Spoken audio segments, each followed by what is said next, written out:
right here, say sit down, right here, don't go, no way, yeah, I like that, bring that, right here, say sit down, right there, don't go, nowhere, little baby gon' shake that, little baby gon' shake that, little baby gon' shake that, little baby gon' shake that, say yeah, I like that, bring that, right here, say sit down, right there, don't.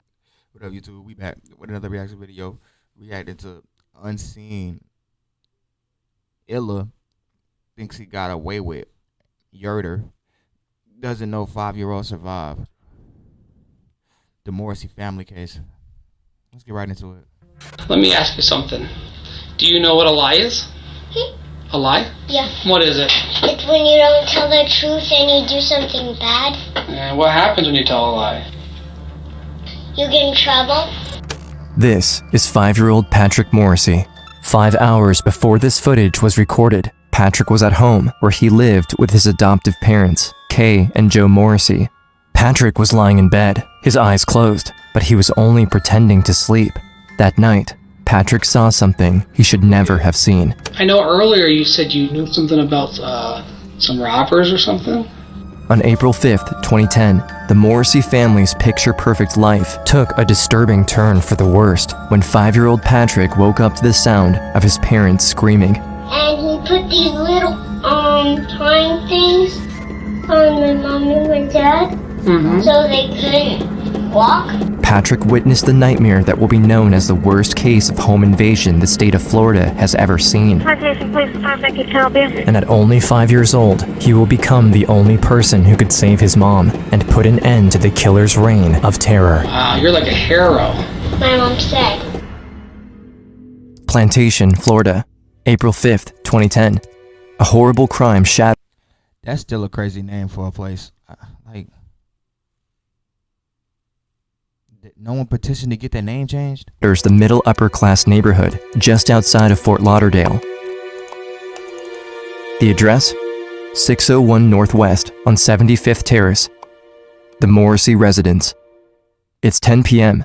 Joe Morrissey dozed off in front of the TV. His wife Kay is still awake, working in her craft room. Their 5-year-old son Patrick is sleeping in the master bedroom. Something is about to wake him up.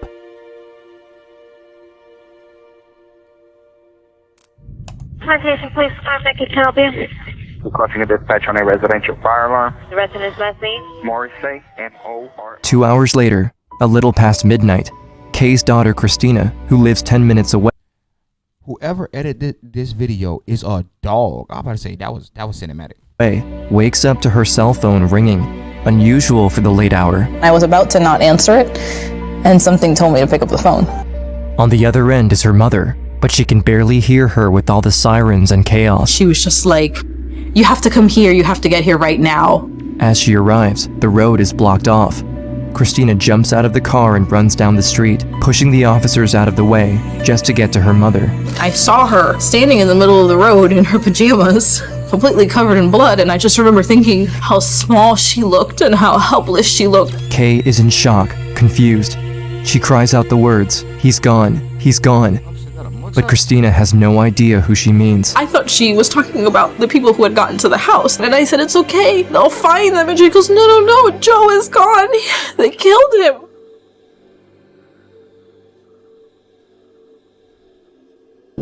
As she holds her mom in her arms, Christina can see the flames and smoke rising from the house. She learns that Patrick is staying with the neighbors, but she can't imagine what he went through.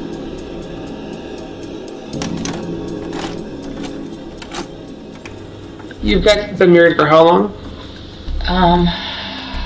13 years. They're gonna be 14 this year. While Kay Morrissey is being interrogated, her son Patrick is sitting alone in the next room, waiting for someone to come ask him questions. It might be just easier to start with what happened from the beginning last night. I was in my craft room and the TV was on and I heard a noise like something fall down. I look up, I saw him. As the interrogation progresses, Kay Morrissey's credibility is challenged. The only other eyewitness is brought in for questioning, 5-year-old Patrick. Investigators hope he can prove if his mom is telling the truth.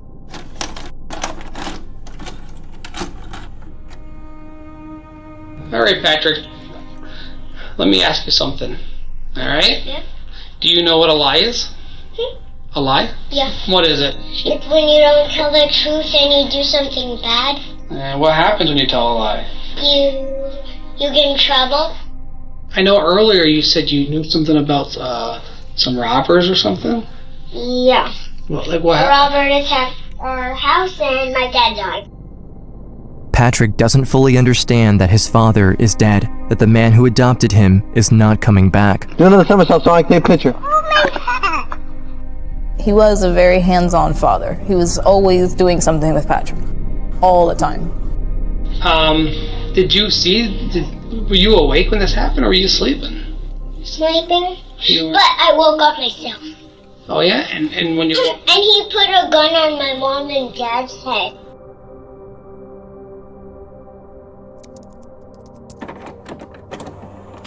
April 6th, less than 24 hours after the crime, Randy Tundidor, a 43-year-old father of 2 boys, is sitting at home watching TV when someone knocks at the door.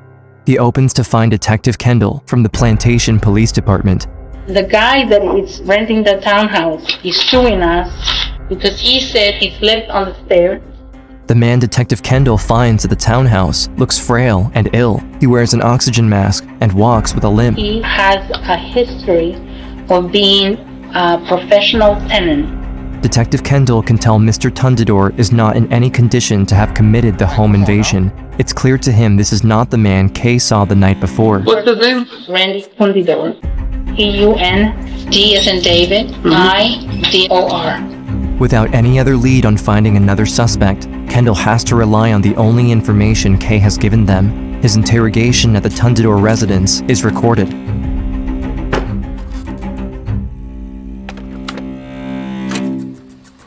Have you ever had any dealings with Mr. Morrissey other than being a tenant? Yeah, well, right now I'm suing him because I fell down the stairs in the house because of lack of repairs. He stopped talking to me because of the lawsuit. When I met him, he seemed like a gentleman. What time did you come home last night? I was home most of the night. Did you call anybody? Actually, my son called me. He needed money, but I won't help him. Which son? Randy Jr. First off, he's wanted by the law. Secondly, he's a crack addict. When police learn Randy Tundidor Jr. also has an outstanding warrant for parole violation, they ask his father where they can find him. Okay, Randy. I'm gonna read you your rights. Alright, where's the camera, the recorder, where's that? It's being recorded. Okay. Randy Jr. seemed composed, very interested to know what information I had about the case, very willing to talk to me. I don't have no connection with this murder. I don't know who did it. I want to clear my name because I did not commit this murder.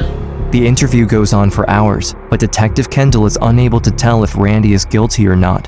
When Kendall tells him how they linked him to the crime, he doesn't seem surprised of what his father told them. I did call my dad. You know, he's been a good father. Like, he tries to direct me the right way and I go the wrong way, you know. He's really a good man. He's a very hard worker. He's a stand-up guy. And he would never do nothing like this. Honestly, I think you may be involved in it. Okay. That's why we gotta clear the air. And I understand. You know what I mean? Then we definitely gotta clear that. Yeah.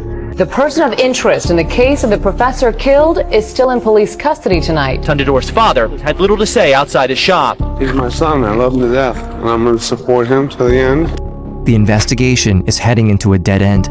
Police are unable to put Randy Tundidor Jr. at the crime scene. And what's worse is that according to Kay Morrissey, there was also a second person there that night. It was like a two-way radio, and he would talk back to it. And were there people talking to him on it? He didn't let them. He said, just listen to me, don't talk to me. Police have only one suspect and no motive. And the more time passes, the more the chances of finding out what happened decreases. Without any further evidence, Joe Morrissey's murder would remain unsolved. April 14th, the funeral is held on a Wednesday morning at the St. Gregory Great Catholic Church.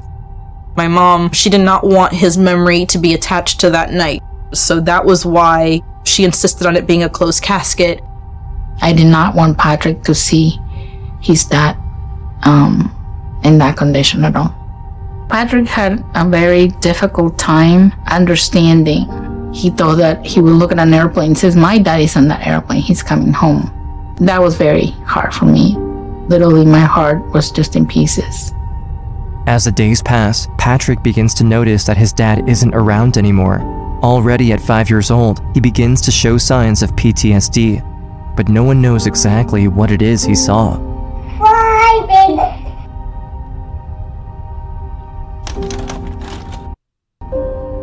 I appreciate you calling us like that. You understand you're not under arrest, you're here on your own free will. Detective Kendall gets a phone call no one could have predicted. Randy Tundador Sr.'s second son, Sean, comes in with a shocking revelation. You called us, you said that you know your brother, you know he's a lot of things, but you know he's not capable of murder.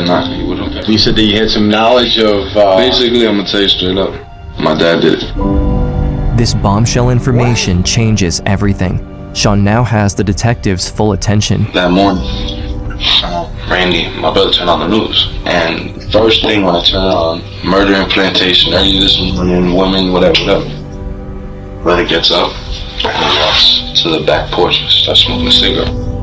And I don't know, family, you get instincts. You're not stupid. You know your family. You know what I'm saying? So I walked out in the back and I said, bro, tell me you had nothing to do with that. And he says, go talk to dad. So I walked upstairs, surprised. So you seen the news? He said, you need to shut up. He said, because I'll kill you if I have to. I knew. Right when I saw that headline on that news, I knew it was them. So I asked my dad. I said, what happened?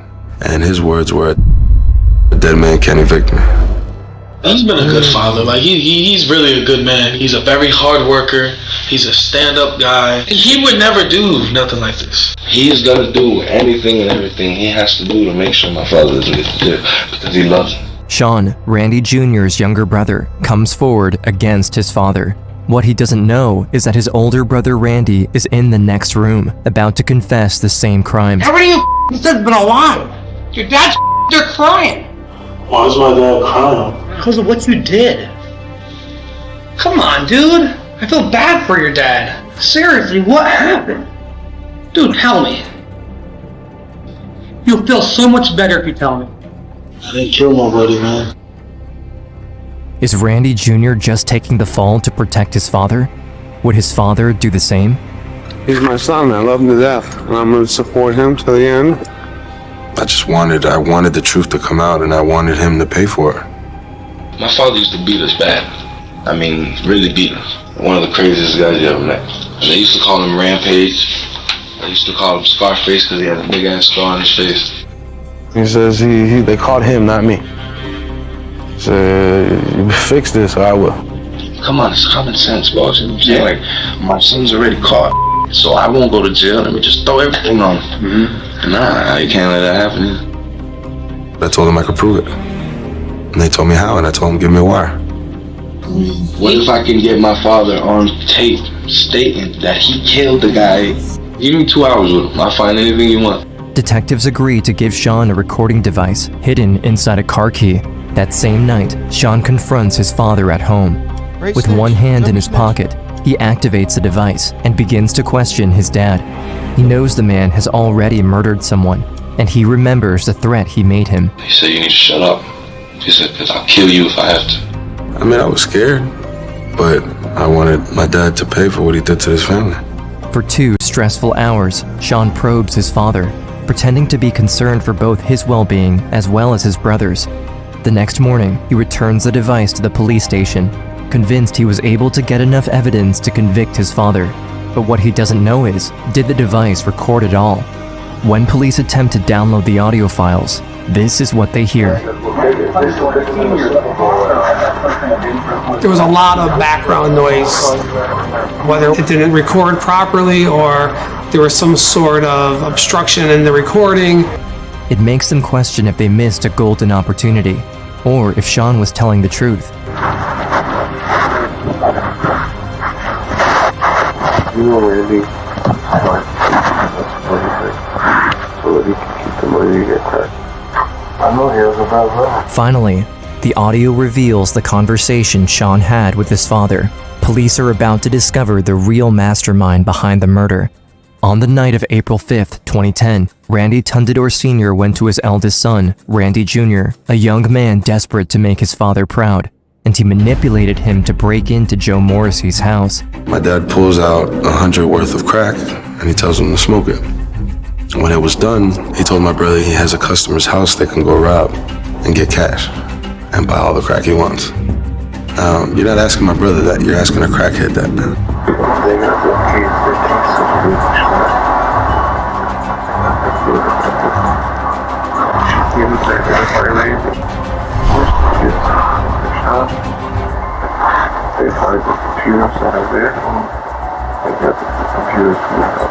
When they search the premises of the shop called Gator Tint, which is owned by Randy Sr., they find more than just the computer from the Morrissey house. Zip ties, recently disposed of in the trash container. Keep that or to both of you? To me and my husband. An empty box of hunting knives, two-way radios like the ones the killer used. And his little thing that he kept talking, that kept beeping, and he would talk back to it and... Foreign currency bills left in a bucket, the same that was declared stolen at the Morrissey residence. And then he was saying, where's the wallet? I want the wallet. Do you have gloves on? No gloves? Yeah, gloves. In the parking lot, detectives also find burnt marks. The fact that an addict followed this plan to the T is crazy. You're telling me he smoked 100 worth of year and still was able to do this? Marks on the ground, which leads them to believe someone disposed of possible incriminating evidence. That same day, Randy Tundador Sr. opens his front door to police officers, this time with a warrant for his arrest. Detective Kendall calls Kay to share the news that both Randy Tundador Sr. and his son Randy Jr. are in custody and awaiting trial. I was going to be there for the trials, even if they told me that I really didn't have to be there, I was there. So I wasn't only standing there for Joe, I was also standing there for Patrick. I wanted to see justice. April 2012, the trial begins. The judge and jury are presented with the facts about the case, evidence surrounding the murder of Joseph Morrissey and the attempted murder of his wife and son, but no one knows yet the details of what the family went through. Although Patrick is too young to testify, the jury is shown his interrogation footage. For the first time, Patrick's ordeal is shared with the world. His story begins 2 years earlier, on the night of April 5th. I know earlier you said you knew something about some robbers or something? Yeah. At around 11:30 at night, Patrick is awoken by screaming in the family room. Alone in his parents' bed, he can hear his mom and dad pleading with a stranger. Patrick is terrified. He lays quietly under the covers, while listening attentively to what is happening in the other room. When he hears the front door close, the house falls silent. For what seems like an eternity, Patrick stays quiet, frozen by fear. He lies motionless in the spot his father sleeps in, yet his parents are gone. He doesn't know where. At that point, he said he wanted to go to the ATM to get money out. He goes, remember, if you do anything stupid, I have the gun and I have your kid and I have your husband and your kid's with people back there. At home, Patrick hears footsteps outside his window, but doesn't dare look. He hides under the blanket until he hears the front door open again. When he recognizes his parents' voices, he stands up in the bed, ready to run after them. But instead, he sees them being forced into the master bedroom with towels on their heads. His mom is crying, terrified. Patrick can see the man threatening them has a gun, as the man tells them to kneel beside the bed. And he put these little twine things on my mom and my dad, so they couldn't walk. Patrick doesn't understand what's happening. His parents can't see him, but as his dad kneels at his side, Joe Morrissey speaks to his son and asks him calmly, "Patrick, just lay down and pretend that you're asleep. Please, do it for Daddy." These will become Joe Morrissey's last words to his son before his murder. Then the guy came over and said to Joe that he had to go with him. As Joe is taken into the family room, Patrick continues to pretend, like his father asked, but he can still hear him when his father begs for his family's life. And then, silence. Even when the man was dying, he was fighting for his life and trying to protect my mom and Patrick. For a long while, Patrick lays on his side, with his eyes closed. He can hear his mom next to him, crying, but he doesn't move. All he can do is listen, hoping to hear his father's voice again. But he never does. In the stillness of the house, Patrick starts to hear the flickering flames of a fire in the kitchen. when his mom wakes him up. She's still tied up at her ankles and wrists, and Patrick is the only one who can save her. He runs to his mother's craft room through the rising smoke and grabs a pair of scissors to cut her bonds. I saved my mom and got the scissors to cut those. Wow, you're like a hero. My mom said. In the courtroom, Patrick's account of what happened to Joe Morrissey and his family has left everyone speechless.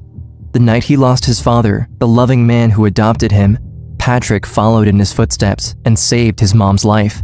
He didn't know it back then, but he would have made his father proud. I was like so scared. He never answered me. I kept calling him and he didn't answer me. As Kay leaves the stand, it's now Randy Tundador Jr.'s turn to speak. To everyone's surprise, not only does he confess to the crimes, but he also testifies against his own father. The fact that he would sit here and say that it was me and my brother who did this and planned this, I feel like that's wrong. You shouldn't do anything to hurt your kids. I think that father's job is to protect his kids, not to hurt his kids. Randy Tundador Sr. betrayed his own sons to save himself, while Joe Morrissey shielded his family before his death. The verdict is unanimous.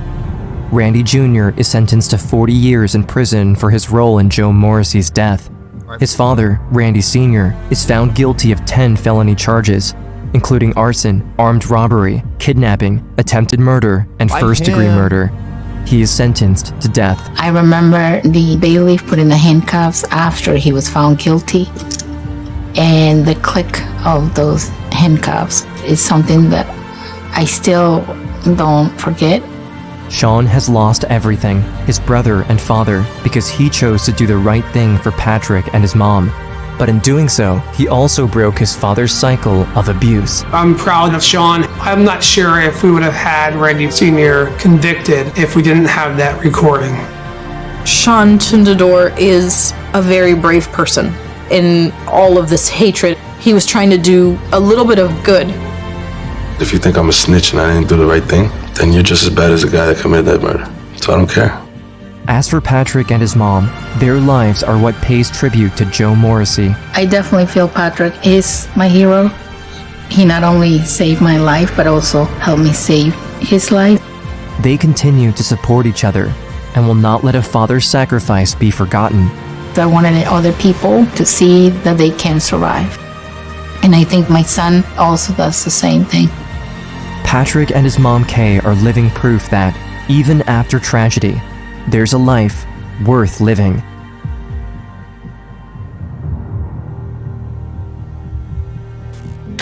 This is not. That was amazing. I was locked in. Damn. This story was intense. And it took a while to get it solved. Shout out to Sean though. You know, streets might say snitch this, snitch that. Man, look, man.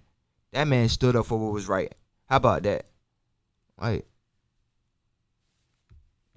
your dad was a dirtbag. Oh, cause he ain't wanna get kicked out. Man, bro, you already had a fake lawsuit, bro. Just win the fake lawsuit. Then, for him to be like, yeah, let me fuel my son's addiction and get him high, and then set him up to be the farm man for this stupid plan. Ridiculous. He might be in the top 5 worst fathers ever. Like, at least the top 10. He tripping. Rest in peace to Joe again. I hope Patrick does amazing things. Like, for him to have to witness that and then save his own mom's life in the same day.